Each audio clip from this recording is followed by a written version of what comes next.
হাত ব্যথা করছে, সেবা করো। আপনি গোসল করেছেন তো? কেন? ডোডোকে করে নিয়েছেন তো তো? কি, আপনি বেড থেকে নামুন, না হলে নামানোর ব্যবস্থা করছি আমি। আজকের মতো ওই ডোডোর কাছেই থাকুন আপনি। আগামীকালকে গোসল করে এই রুমে আসবেন। আচ্ছা, তারপর? বেয়াদব হচ্ছে দিন দিন। মুখের ভাষা তো খারাপ তোমার। আমার মুখের ভাষা এমনই। মৈশানি। মইজানি। ব্যঙ্গ করেই বলে জাইমা।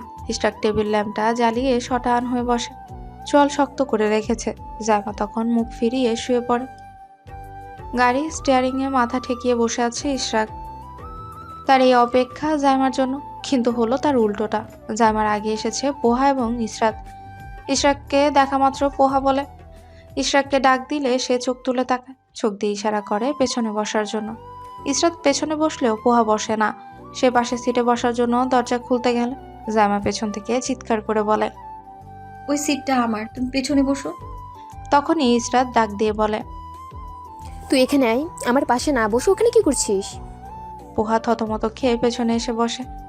জাইমা তড়িঘড়ি নিজের সিটে বসে সিট বেল্টটা বেঁধে নিতে নিতে জোরে জোরে শ্বাস নেয়। ইশরাক ঘড়ির দিকে তাকিয়ে কঠোর গলায় বলে, 20 minutes late. It's not fair, মৈশানি। Zaima নিজের চুলগুলো ঠিক করতে করতে জবাব দেয়। দাদির জন্য দেরি হয়েছে। ইশরাক জবাব দেয় না, চুপচাপ গাড়ি স্টার্ট দেয়। পেছনে পোহা ইশরাত রাজ্যের গল্প জুড়ে দিয়েছে। জামার মুখটা তালাবদ্ধ, কোনো কথাই সে বলেনি। আর ইশরাকের মুখ তো আজীবনেই সেলাই করা থাকে, প্রয়োজনের বাইরে শব্দ উচ্চারণ করে না। ভার্সিটিতে আসতেই পোহা ইশরাত আগে আগে চলে যায়। জামা গাড়ি থেকে নেমে দাঁড়িয়ে যায়।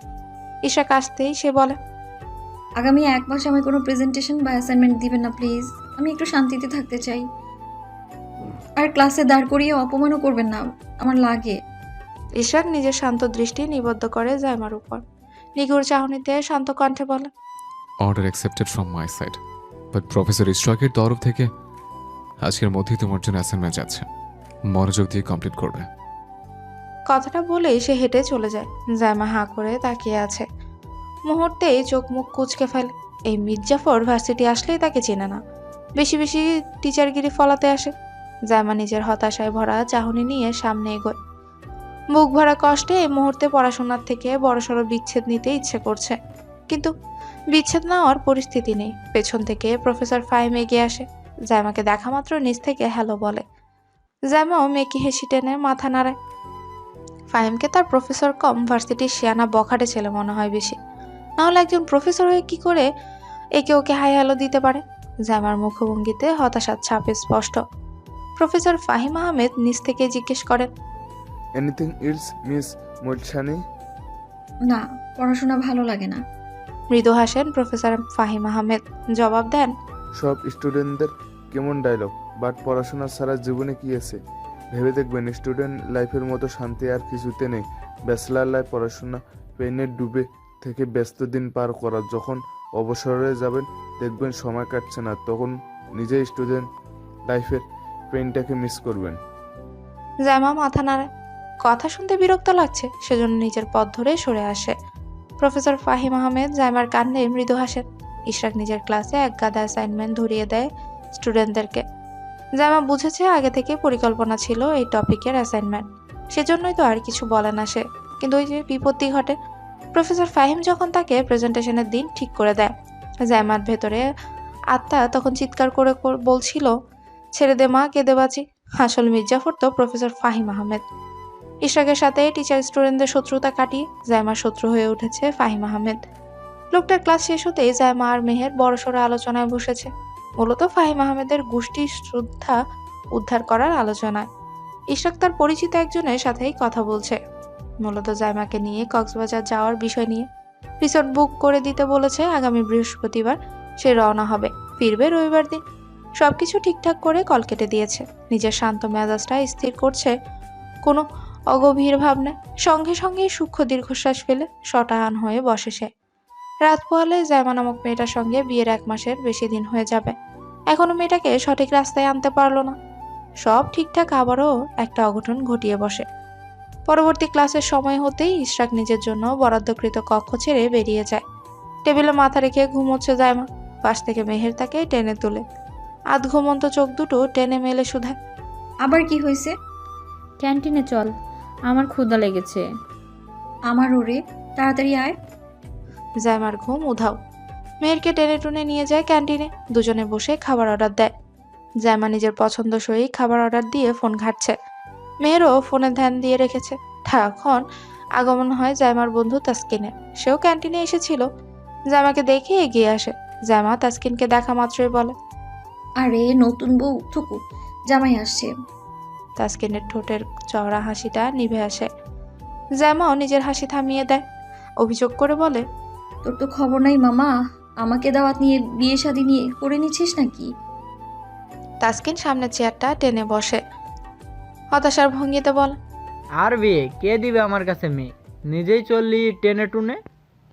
মামা, এই জন্যই তো তোর এক্সের সংখ্যা 1 ডজন। ভালো, চালিয়ে যা। তাসকিন গলা খাকারি দিয়ে জাইমার দিকে তাকিয়ে বলে, আমাকে বাস না দিলে তোর ভালো লাগে না, তাই না? আমি সবাইকে বাস দিই, তবে বেশি দেই না। নিজে যে পরিমাণ বাস খাই সেটা আর না বলি। পাশে আমার বন্ধু মেহের। তাসকিন হাই দিতে দিতে মেহের হ্যালো বলে। জামা চেয়ারে হেলান দিয়ে বলে, প্রফেসর ফাহিম কবে জয়েন করেছে? তাসকিন জবাব দেয়, মাসখানেক হয়ে যাবে বোধহয়। সুবিধার লাগে না। জামার কথায় তাসকিন করে ফেলে। মেহের তাকিয়ে রয় জামার দিকে। জামা দুজনের তাকানো দেখে বলে, এভাবে তাকাচ্ছিস কেন? তোর কাছে কাকেই সুবিধার লাগলো বলতো? প্রথম থেকে ইশরাক খান, এখন তার উপরে বালা সরে গিয়ে ফাহিম আহমেদ। ব্যাপারটা এইরকম না। ইশরাক খান ভদ্রলোক, কতটা ভদ্র সেটা ভাষায় প্রকাশ করার মতো না।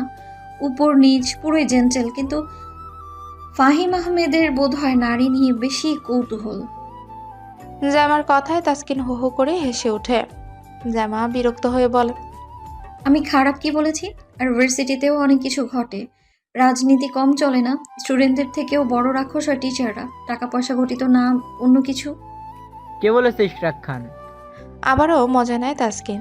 জামা বিরক্ত হয়ে জবাব দেয়, বোম ফাটালেও ওই লোকের মুখ দিয়ে ইউনিভার্সিটি সম্পর্কিত কোনো তথ্য পাওয়া যায় না। প্রয়োজন ছাড়া আমাদের তেমন কথাই হয় না।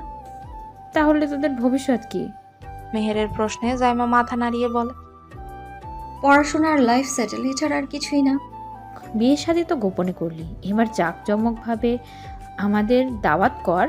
তোর বিয়েতে কবজি ডুবিয়ে খাই। জামা দীর্ঘশ্বাস ফেলে বলে, দেখ, আরো 2-3 বছর দেন অনুষ্ঠান। তাড়াতাড়ি করে ফেল, মানুষ বাঁচতে কয়দিন? তাসকিনের কথায় জামা মুখ বাঁকিয়ে ফেলে। জবাব দেয়, আগে তোর বিয়ের দাওয়াতে। অধমের বিয়ে দেরি আছে, চাকরি বাকরি কিছু পাই দেন। অনেকক্ষণ আড্ডা দিয়ে খাবার খেয়ে বেরোতে বেরোতে তাদের বাসায় ফেরার সময় হয়ে যায়। জামা ব্যাগ সব গুছিয়ে লিফটের কাছে চলে যায়। পাশে আছে মেহের। জামার অপেক্ষা ইশরাকের জন্যই। দেয়ালে হেলান দিয়ে দাঁড়িয়ে ইশরাকের অপেক্ষাই করছে সে। কিন্তু ভদ্রলোকের আসার নামগন্ধ নেই। উল্টো ফাহিম আহমেদ নামক কট্টর লোকটার দর্শন পেয়ে জামা নাক মুখ কুঁচকে নিয়েছে। বিপ বিপ ভাইব্রেশনে ফোনটা বেজে উঠতেই জামা কিছুটা সরে আসে। ইশরাক কল দিয়েছে।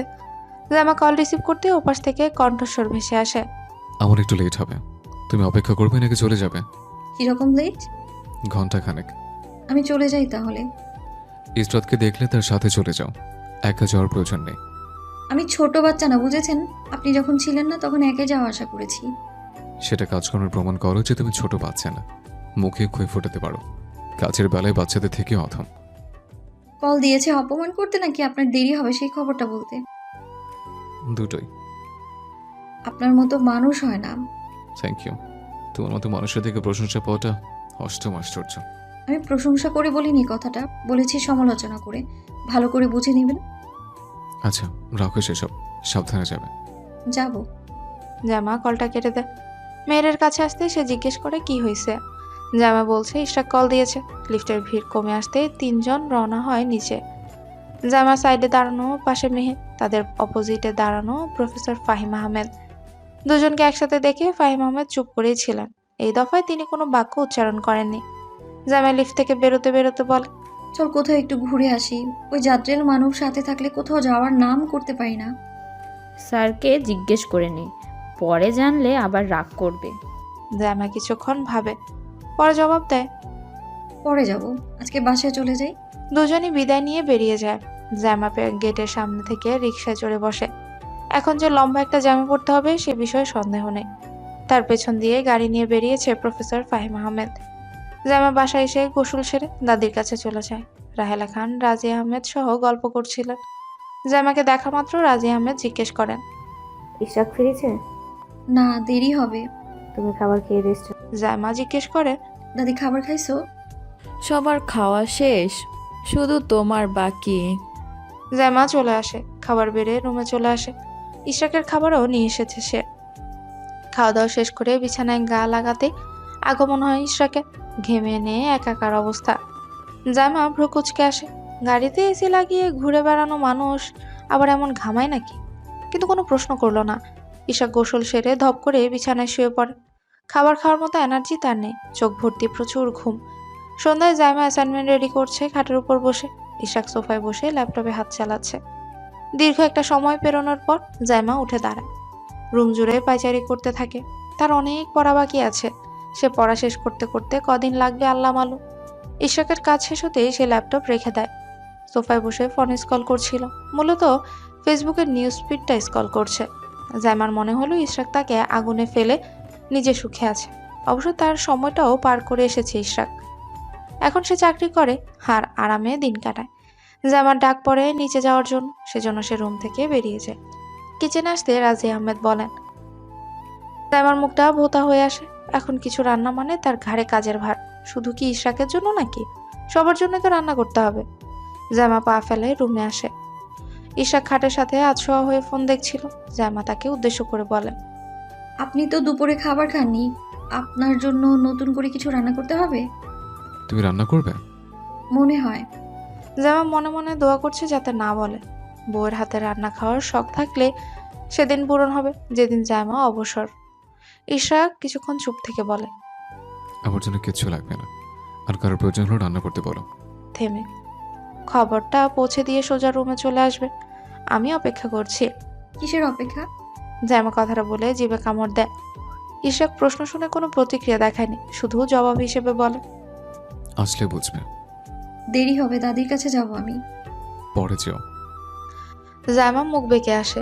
রুম থেকে বেরিয়ে রাজি আহমেদকে খবরটা পাঠিয়ে দেয় আনায়ের মাধ্যমে। সিঁড়ি বেয়ে ওঠানামা করার মতো বিরক্তিকর কাজ দুটো নেই। দাদির খোঁজ করলে সে দেখে ইশরাতের সাথে গল্প করছে। জাইমা দরজায় উকি দিতেই রাহেলা খানের নজরে ধরা পড়ে। জাইমার উকি ঝুঁকির অবস্থা দেখে রাহেলা খান বলেন, কিছু বলবি? না, তোমায় দেখতে আসলাম। ভেতরে আসো ভাবি। ইশরাতের সম্বোধনে জাইমা মৃদু হাসে। ভেতরে পা বাড়াতেই পেছন থেকে ইরা চিৎকার করে বলে, নতুন বউ, পাপা তোমায় ডাকতে। জাইমা লজ্জা পেয়ে পেছনে ঘুরে দাঁড়ায়। ইরা এসে তার হাত টেনে ধরে বলে, আমালে বলা হইতে তোমাকে নিয়ে যেতে। হ্যাঁ, পাপা মোটা দিবে আমাকে। নতুন বেবি এনেতে, ওটার নামও লাগবো আমি। খুব দ্রুত কথাগুলো বলে ইরা। জাইমা তার কথা শুনে মাথা নাড়ায়। ইশরাতের দিকে তাকিয়ে বলে, একটু পর আসছি। জাইমা চলে আসে ইরার পেছন পেছন। ইরা এসে ইশরাকের গলা জড়িয়ে ধরে বলে, পাপা পাপা, বউকে এনেতি। আমার নতুন বেবি কোথায়? জাইমা বেডের এক কোণায় বসে ইরার কাণ্ড দেখছে। ইশরাক ইরার কপালে চুমু দিয়ে বলে, তোমার নতুন বেবি পিপির কাছে, তাকে গিয়ে বলো নতুন বেবি দিতে। নো, পিপি তো বেবি দিয়েছে আমাকে। ওটার নাম বানি। তুমি কোনো বেবি আনোনি আমার জন্য? আচ্ছা, আগামীকালকে নিয়ে আসবো। তুমি বাণীকে দেখে আসো মা।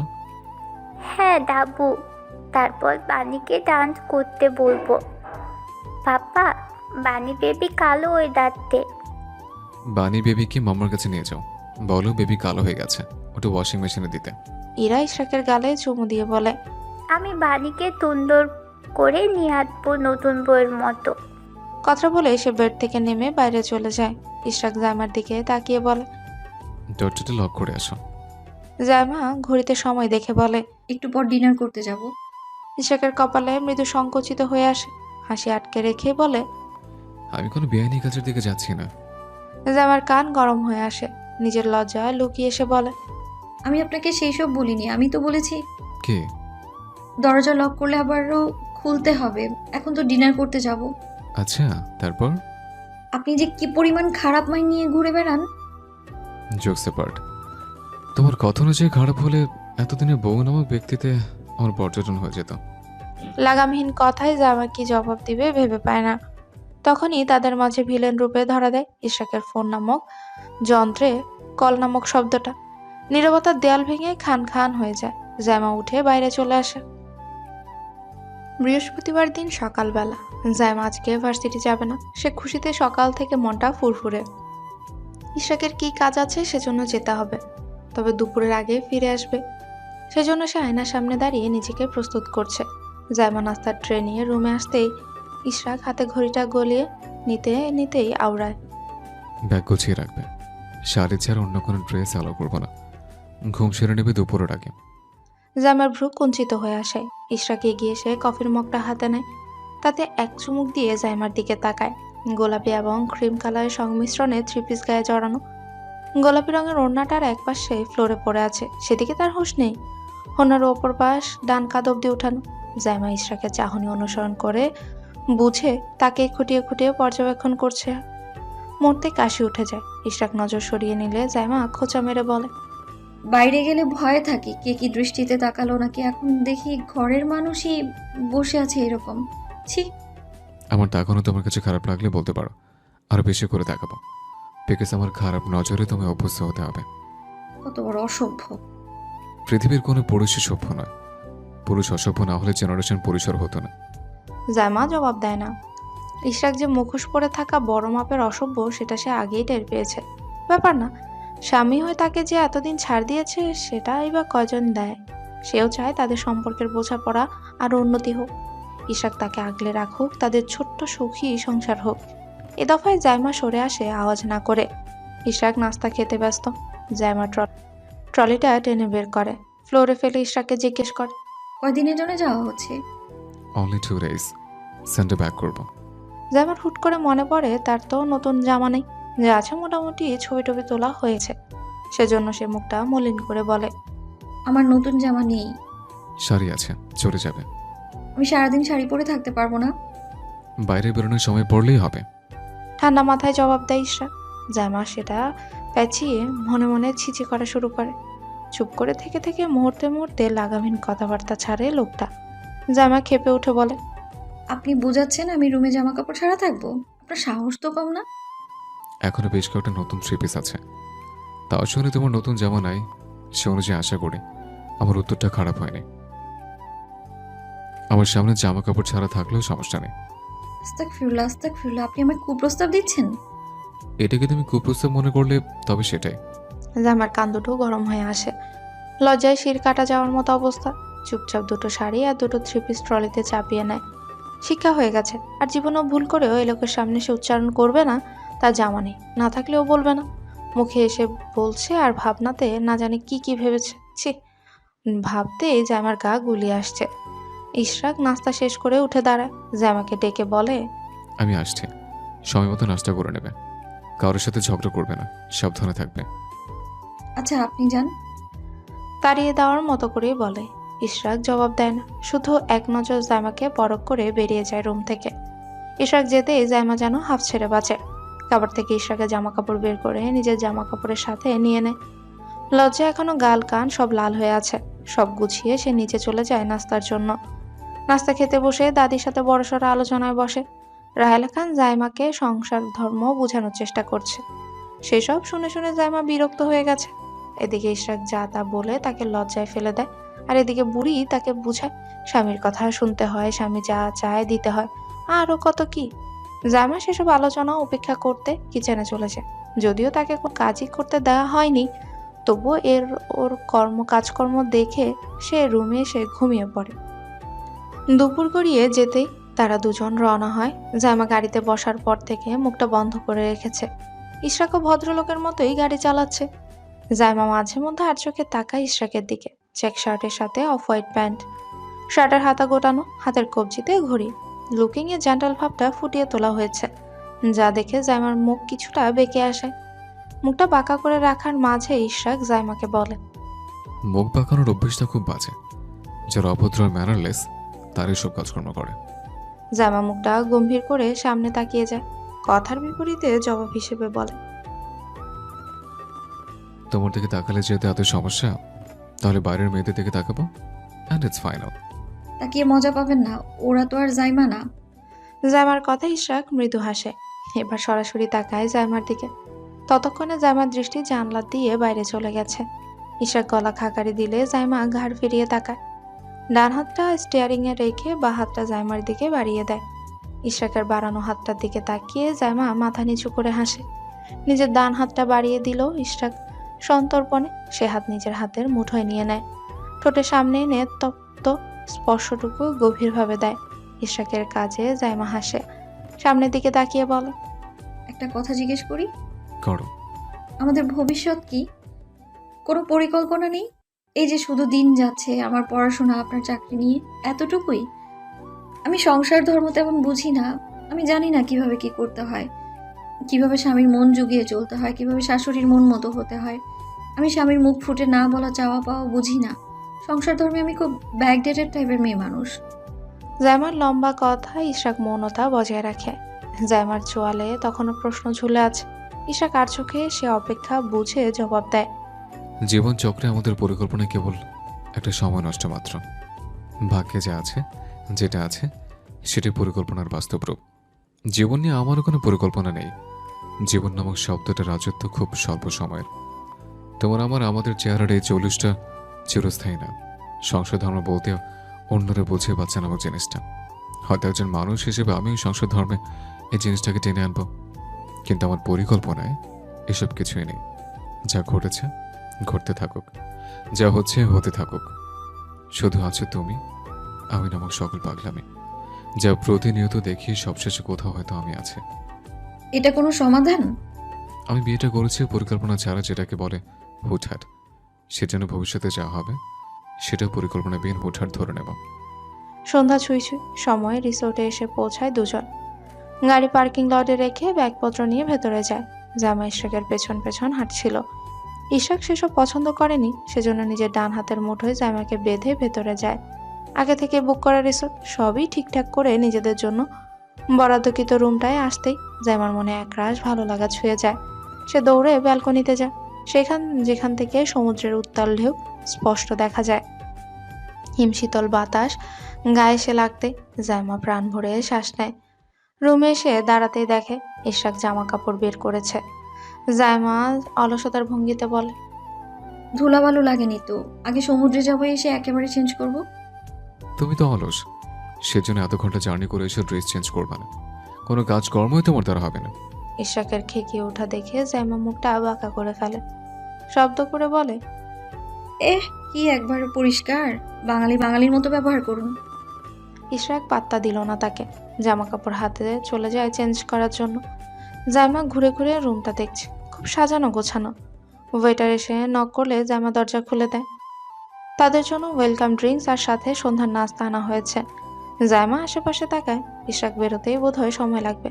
সেই সুযোগে সে, আপনাদের এখানে কোমল পানীয় পাওয়া যাবে? বার্গার, চিপস যদি পাওয়া যায় দিয়ে যাবেন প্লিজ, আমার স্বামী যেন টের না পায়। ওয়েটার মাথা নাড়িয়ে বলে, জি ম্যাম, সব পাওয়া যায়। আপনি অপেক্ষা করুন, আমি নিয়ে আসছি। এখন না, একটু পর আমরা বেরোবো, তখন রেখে যাবেন। ইশরাক বেরিয়ে আসলে জাইমা ভদ্র হয়ে যায়। ওয়েটার জানায়, গুড ইভিনিং স্যার, আপনাদের নাস্তা দেওয়া হয়েছে। ইশরাক তোয়ালেটা গলা থেকে নামিয়ে এগিয়ে আসে। জামার দিকে আর চোখে তাকায়। জামা এদিক সেদিক তাকিয়ে সরে ব্যালকনিতে চলে যায়। যদি ইশরাক আবার যারা করে, তখন তো সত্যি বলতেই হবে। সে যেতেই ইশরাক খেকিয়ে ওঠে। ওয়েটারকে বলে, আমার ওয়াইফ আপনাকে যেসব খাবার অর্ডার দিয়েছে সেসব আমার রুমে আশেপাশে আনবেন না। আপনি এখন আসতে পারেন। ওয়েটার ধন্যবাদ জানিয়ে যায়। জামা বেরিয়ে আসে ব্যালকনি থেকে, গুনগুন করে গান ধরে, রোজ রাইতে চাঁদের আলো জ্বরে, বন্ধু তোমারও ঘরে, আয় আলোহীনা একলা আমি থাকি আন্ধারে, তুমি কোথায় আছো, কেমন আছো, খুঁজি তোমারে। এটুকু বলতে যখন দেখে ইশরাকের বাজ পাখির মতো সানানো দৃষ্টি তার দিকে, সে মিহিয়ে যায়। ইশরাককে রেখে নাস্তা খেতে শুরু করে দেয়। ইশরাকও গম্ভীর মুখ করে নাস্তা খেতে বসেছে। জাইমা দায়সারা ভাব নিয়ে বসে আছে। ইশরাক তার দিকে তাকিয়ে শান্ত কণ্ঠে বলে, তুমি এত অধৈর্য কেন? এসেছো, তোমার যা লাগবে, যা খেতে মন চাইবে আমাকে বলবে। যখন আমার নতুন জামা প্রয়োজন ছিল তখন এটা কেন বলেননি? টাকা পয়সা নেই। বিশ্বাস করি না। লিসেন, আমি নিজের বেতনে চলি, বউ চালাই। মাসে গাড়ির তেল, বইয়ের খরচ, আমার খরচ সব মিলিয়ে মাসের বেতন প্রায় শেষ। আমি লাখ টাকা ইনকাম করি না। জাইমা চুপসে গিয়ে মিনমিনে কণ্ঠে বলে, আমি তো পড়াশোনা করতে চাই না, সিজিপিএ ভালো হবে না, শুধু শুধুই তো আপনার টাকাগুলো নষ্ট। সেসব তোমায় ভাবতে হবে না। তাহলে নতুন জামা? কক্সবাজার নবদম্পতি আসে হানিমুন করতে, মুখে থাকবে মিষ্টি কথা, তা না সে কখন থেকে নতুন জামার পেছনে পড়ে আছো। আপনি সত্যিই কিপটা, টিচাররা যে কিপটা হয় আপনি সেটার জলজন্ত প্রমাণ। ইশরাক জবাব দেয় না। জাইমা নিজের খাওয়া শেষ করে আয়নার সামনে দাঁড়িয়ে তৈরি হয়ে নেয়। ইশরাককে বলে, আমার কয়েকটা ছবি তুলে দেবেন? অন্ধকারে ছবি সুন্দর আসবে না। যা আসে স্টোরি মেরে সবাইকে বোঝাতে হবে, দেখ দেখ বিয়ে করার সুফল, জামাই নিয়ে ট্যুরে এসেছি, তোরা বিয়ে না করে পড়াশোনা করে মর। এছাড়া আমার আরেকটা স্বপ্ন পূরণ হয়েছে, সেটা বোঝাতে হবে না? তুমি শো অফ করতে চাচ্ছ? ব্যাপারটা তা না, আপনি জানেন আমার অনেক আগে থেকেই বিয়ে করার শখ। শুধু কি তাই, বর নিয়ে ঘোরারও শখ। যদিও আপনার সাথে প্রথম ঘুরতে আসা আমার। বিয়ের বছর হয়নি, মাত্র মাস গড়িয়েছে, সামনে ঘোরা যাবে। ও হ্যাঁ, যাই হোক বাদ দেন, সবাই এটা বুঝলে হবে যে জাইমার জামাই নিয়ে ট্যুর দিয়েছে। কথাটা বলে ইশরাকের হাত ধরে টেনে রুম থেকে বেরোয়। বেরোতে বেরোতে জাইমা জিজ্ঞেস করে, আপনার তো টাকা পয়সা তেমন নেই, হতেও পারে আমাকে বিয়ে করার পর অনেকগুলো টাকা খরচ হয়েছে, আমাকে শপিং করিয়ে দিয়েছেন, ফোন কিনে দিয়েছেন, তেলের খরচ, হাত খরচ, ইউনিভার্সিটির খরচ। আপনি একটু হিসেব করে চলবেন, তাহলে টাকার আয় পাবেন। ইশরাক শুনে জাইমার সেসব বকবকানি। বেশিরভাগ টাকা জাইমার পেছনে উড়িয়েছে আর তাকে শেখাচ্ছে হিসেব করে চলতে। জাইমা ইশরাকের এক হাত আগলে রেখে হাঁটে। বাইরে আসতে সমুদ্রের ঠান্ডা বাতাস তাদের গায়ে লাগে। জাইমার আনন্দ হচ্ছে ভীষণ। সমুদ্রের কাছে এসে ইশরাকের হাত ধরে টেনে মৃদু দৌড়ে বলে, চলুন প্রেমের পথে দৌড়াই। ইশরাক না চাইতেও জাইমার পাগলামোতে সায় দেয়। বউ তাকে নিয়ে এলোমেলো ভাবে দৌড়ায়। আকাশে বাঁকা চাঁদ তাদের দুষ্টু মিষ্টি কাহিনীর সাক্ষী। হয়তো সে চাঁদ বুড়িও বোধহয় দুষ্ট হাসছে। জাইমা ইশরাককে বলে, বসে গল্প করি। কিরকম গল্প? প্রেম কিংবা ভালোবাসা সংক্রান্ত। চলুন না একটা ভালোবাসা কিংবা মন্দবাসার গল্পের সূচনা করি। ভালোবাসা একটু আধটু বুঝি, কিন্তু মন্দবাসাটা? ভালোবাসার বিপরীতে মন্দবাসা। এখন বলতে পারেন মন্দবাসা মানে কি সেটা বিচ্ছেদ নাকি ভালো না বাসা। মন্দবাসাটা হলো আপনার আমার কাহিনী। এই যেমন আপনার মন মতো কিছুই আমি করি না, করার চেষ্টাও করি না। আমরা দুজন দুই মেরুর, কিন্তু আমি দায়িত্বশীল না হলেও আপনি প্রতিটা পথে পথে সুন্দর করে দায়িত্ব পালন করে আসছেন। ত্যক্ত বিরক্ত তবুও ছেড়ে যাচ্ছেন না। এই বিরক্তি নিয়ে দায়িত্ব পালনের মাঝে লুকিয়ে আছে মন্দবাসার অনুভূতি। কিন্তু আমার তো মনে হয় আমাদের গল্পটা মন্দবাসার না, ভালোবাসার। কি রকম? জাইমা প্রশ্ন করে। ইশরাক শূন্যে তাকিয়ে বলে, আমি কখনো বলি না আমি তোমার প্রতি বিরক্ত। আর দায়িত্ব বলছো, তাহলে তো আমাদের সম্পর্কে কোনো মূল্য নেই। আমি মনে করি না আমি দায়িত্ব পালন করছি। আমি অধিকার বোধ থেকে তোমার ভালো মন্দটা সবটা বুঝছি। আমি তোমার প্রেমিক নই যে তীব্র ভালোবেসে বিরক্ত, কিন্তু দায়িত্ব পালনের তৎপর থেকে ছেড়ে যাচ্ছি না। আমি তোমার হালাল পুরুষ যে দায়িত্বে থেকে না, অধিকার বোধ থেকে তোমার সবটা নিজের করে আগলে রাখে। শোনো, আমার মনে হয় আমাদের সম্পর্কটাকে মন্দ বাসায় না ফেলে ভালোবাসায় ফেলা উচিত। তবে তাই হোক। সেই সুন্দর মুহূর্তে চাঁদ বুড়িকে সাক্ষী রেখে ইশরাক জাইমাকে আলতো করে জড়িয়ে ধরে কপালে ঠোঁট ছুঁয়ে গভীরভাবে পরশ দেয়। জাইমা তার হালাল পুরুষের বুকে মাথা রেখে সমুদ্রের ঢেউ দেখতে থাকে। মনে মনে আওড়ায়, তাহলে গল্পটা মন্দ ভাষা থেকে ভালোবাসাতে স্থায়ী হোক। সমুদ্র বিলাস শেষে রিসোর্টে এসে নিজেদের রুমে চলে যায় দুজন। ইশরাক ফ্রেশ হতে চলে গেছে। জাইমা ব্যালকনিতে যেতেই দেখে চাঁদের আলোটা এসে সরাসরি তাদের ব্যালকনিতে পড়ছে। সবকিছু এত সুন্দর লাগছে। জাইমা সেখানে রাখা চেয়ারে বসে চাঁদ সমুদ্র নিয়ে কয়েকটা পিকচার ক্যাপচার করে। এই প্রকৃতির সৌন্দর্য অন্য সব সৌন্দর্যকেও হার মানায়। স্রষ্টার সৃষ্টি কতটা নিখুঁত হয়ে থাকে। ডিনারের পর্ব সেরে জাইমা ব্যাগ থেকে একটা থ্রি পিস বের করে, গায়েরটা পাল্টে নিবে। তার বর যে পরিষ্কার, এই জামা নিয়ে ঘুমোতে গেলে বেড থেকে ছুঁড়ে মারবে। ইশরাক ফোন কল করছিল। বিচ থেকে ফিরে ডিনার করতে করতে রাত 12টা ছুঁই। জাইমা ফ্রেশ হয়ে রুমে আসে, চুলগুলো বেঁধে নিয়ে হাত পায়ে প্রসাধনী ব্যবহার করে। ইশরাকের দিকে তাকিয়ে বলে, বেলকনিতে গিয়েছেন? চাঁদটা কি সুন্দর দেখা যাচ্ছে। ফোন থেকে নজর সরে আসে ইশরাকের। জাইমার কথায় সে উঠে দাঁড়ায়, এগোয় ব্যালকনির দিকে। দরজার সামনে দাঁড়াতেই দেখে চাঁদের মিষ্টি আলো এসে পড়ছে ব্যালকনিতে। দেখতে ভীষণ মনোরম। সমুদ্রের গর্জন আছড়ে পড়ছে বালুমাখা চরে। জামা উৎসুক হয়ে ব্যালকনির দরজা বরাবর এসে দাঁড়ায়। দুপা ব্যালকনিতে বাড়াতে টান পড়ে। জামা পুনরায় রুমে ঢুকে যায়। ইশরাকের দিকে তাকিয়ে বলে, এভাবে টান দিলেন কেন? বাইরে সাপ আছে নাকি? কিছুই নেই, বাইরে যেতে হবে না। কেন? অনেক রাত হয়েছে, জার্নি করে এসছো, ঘুমাও। ইশরাকের কথায় জাইমা ঠোঁট কামড়ে হেসে বলে। তাহলে হানিমুন? জাইমার কথায় ইশরাকের চোখ দুটো গোল হয়ে আসে। ভ্রুজোড়া সংকুচিত করে প্রতিউত্তর করে। If you ready I can start my work. অসভ্য। ইশরাক জবাব দেয় না। জামাকে টেনে এনে ব্যালকনির দরজাটা লাগিয়ে দেয়। জাইমা নিজের কোমরে দু হাত বেঁধে তাকিয়ে আছে। ইশরাক ফিরতে পথে জাইমাকে আদেশ করে বলে, বেড়ে যাও। জামার বুকের পাঁজরে লুকিয়ে থাকে হৃদযন্ত্রটা ক্রমশ এলোমেলোভাবে বিট হচ্ছে। ভয় জড়তায় সে বাসা বাঁধছে। জাইমা গুটি গুটি পায়ে বেড সাইডে এসে বসতেই রুমের আলোটা নিভে যায়। সুইচে টিপ পড়তেই ডিম লাইটটা জ্বলে ওঠে। জাইমা সেখানেই বসে ইশরাকের ছায়া অবলোকন করছে। ইশরাকের হাত শার্টের বোতাম খুলতে ব্যস্ত। এ পর্যায়ে জাইমা শুকনো ঢোক গিলে হাতের চাদরটা টেনে এনে গায়ে মুড়িয়ে দেয়। হাত পা ক্রমশ শীতল হয়ে আসছে। ইশরাকের অস্তিত্ব নিজের পাশে অনুভব করতেই জাইমা এ পর্যায়ে চোখ মেলে তাকায়। মুহূর্তে চোখ ছানা ভরা হয়ে যায়। বেডে বসে বসে ফোনে কি যেন করতে ব্যস্ত লোকটা। জাইমা স্বস্তির নিঃশ্বাস ফেলে নতুন করে শ্বাস নেওয়ার সময় পেল না। পেশিবহুল পুরুষালী হাত তার হাতটা টেনে ধরে। এই পর্যায়ে জাইমার মুখ দিয়ে শব্দ বেরোলো না। শোয়া থেকে বসার মাঝে জাইমা অনুভব করলো শার্টবিহীন ইশরাকের দেহ নরম স্পর্শে তাকে টেনে নিয়ে এসেছে নিজের বুকের সাথে। ডান হাতের নরম স্পর্শ তার নির্মিত কোমরে স্থায়ী হলেও বাঁ হাতটা চুলের মাঝে। ব্যস্ত হাতে বেনুনির পাল্লা ছোটানো হচ্ছে।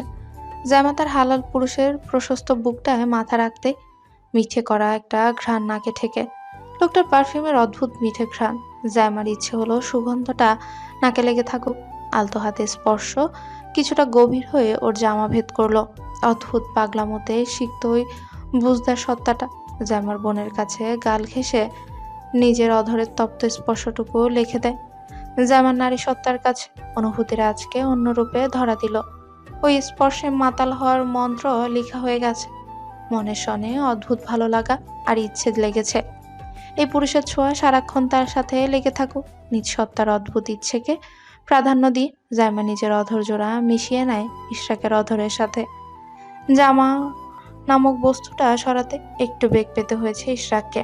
সাদা রঙের চাদরটা টেনে নিজেদের কায়াকে ঢেকে দেয় অন্ধকারের মাঝে।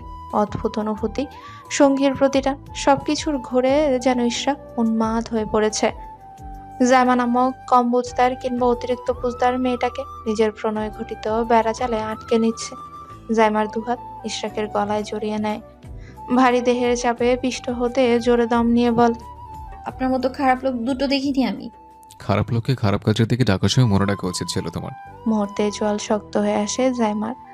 ইশরাকের চুলে মৃদু টান দিয়ে বলে, সরুন নইলে ধাক্কা দেবো কিন্তু। ইশরাক নিজের খোঁচা দাঁড়িয়ে যুক্ত গালটা জাইমার বক্ষস্থলের মাঝ বরাবর রেখে বলে, দেখি একটা ধাক্কা দাও। হাত দিয়ে ইশরাকের থুতনি সরিয়ে দেয় জাইমা। ইশরাক নিজের দু হাতের ভরটা জাইমার মাথার নিচে থাকা বালিশে রাখে। গুরুত্বপূর্ণ সময়েও বইয়ের খ্যাক্কানি শুনতে হলো ভেবে বুক চিরে দীর্ঘশ্বাস বেরিয়ে আসে। নিজ ক্রিয়ার অন্ত দিয়ে কিছুটা সরে আসে সে। জাইমা সঙ্গীর দেয়া অনুশস্তায় কাকতি করে উঠলে ইশরাকের চোখ মুখ হালকা হয়ে আসে। দুর্বল দেহটা টেনে নিজের উপর নিয়ে আসে। সাদা চাদরে ঢেকে দিয়ে জাইমার মাথাটা নিজের প্রশস্ত বুকের মাঝে চেপে ধরে। ডান হাতের আঙ্গুলগুলো জাইমার চুলের ভাঁজে বিলি কেটে দিতে ব্যস্ত। নিরুত্তাপ চিত্তে ব্যথাতুর কণ্ঠে বলে ওঠে, I am sorry, I you feel bad. Zaima ফুপিয়ে ওঠে। কোনো জবাব দেয় না। ইশরাক অস্থির হয়ে ওঠে। জাইমার দুগালে চুমু খায়, ঠোঁটে আলতো করে চুমু খায়। জাইমার উন্মুক্ত পিঠে হাত বুলিয়ে দিতে দিতে বলে, সরি, এরপর থেকে তুমি না চাইলে আমি নিজেকে সামনে নেব। জাইমা নিশ্চুপ। ইশরাকের গলা জড়িয়ে ধরে ভেজা কণ্ঠে বলে, আপনি আমাকে ছেড়ে যাবেন না তো? জাইমার প্রশ্নে ইশরাকের ভ্রুজোড়া কুঞ্চিত হয়। কানের লতিতে আলতো করে চুমু খেয়ে বলে, না, যাব না। সত্যি? সত্যি? আমার কাছে আসা তোমার পছন্দ হয়নি? বলতে পারো। আপনার হক আপনি বুঝে নিয়েছেন। ব্যাপারটা এরকম না। ফিজিক্যাল ব্যাপারটা দাম্পত্য জীবনের একটা অধ্যায়। কিন্তু তোমার অপছন্দে আমি কিছু করতে রাজি নই। নিজেকে সামনে নেওয়ার ধৈর্য মনোবল আমার আছে। আমি না একটা কথা ভেবেছি। জামার কথা ইশরাক জবাব দেয়। কি কথা? একটা পরিবার সাজানোর কথা। আমি বুড়ো বয়সে বাচ্চাদের পড়াতে পারবো না, তখন নাতিপুতিদের সাথে গল্প করতে চাই আমি। এই দফা ইশরাক জবাব দিতে পারল না। মেয়ে কি অ্যাডভান্স ভাবা যায়? সে তো শুধু বাসর অবধি পরিকল্পনা করে রেখেছে, কিন্তু তার বউ পরিবার নিয়েও পরিকল্পনা করে ফেলেছে। ইশরাক চুপ থেকে বলে, তুমি উঁচু পেট নিয়ে ফাইনাল দিতে যেতে পারবা?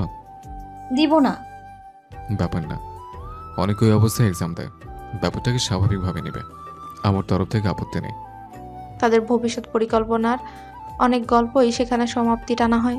জামা যখন ঘুম নামক জিনিসটায় পুরোপুরি তলিয়ে যায়, ইশরাকও তাকে আলাদা করে বেডে রাখেনি।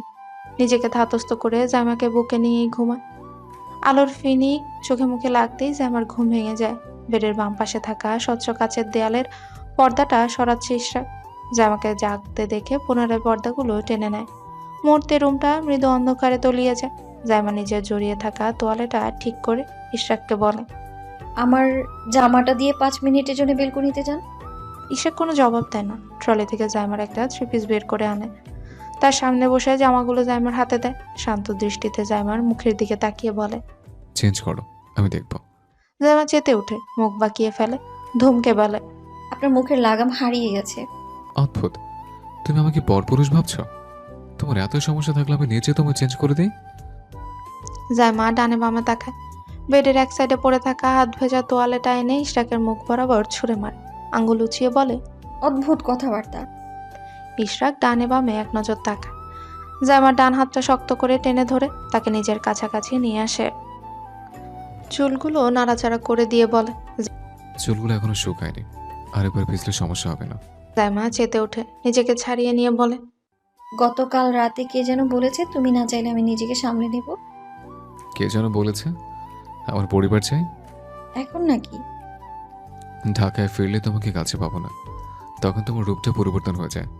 মাসে 40 দিন তোমার কেটেছে, এখন 4 দিন আমার কাটবে। জাইমার মুখের রং বদলে যায়। ইশরাকের কথায় কান না দিয়ে জামাটা হাতে নিলে সেটা টান পড়ে। জাইমা সরু দৃষ্টিতে তাকালে ইশরাকের চোখ কামনার দৃষ্টি অনুভব করে।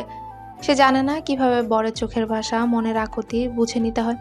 মন জুগিয়ে নেয়ার মতো বিশেষ গুণাগুণ নিজের মধ্যে রাখেনি। সম্পর্কের সমীকরণের মারপ্যাচ তার মাথায় ধরে না।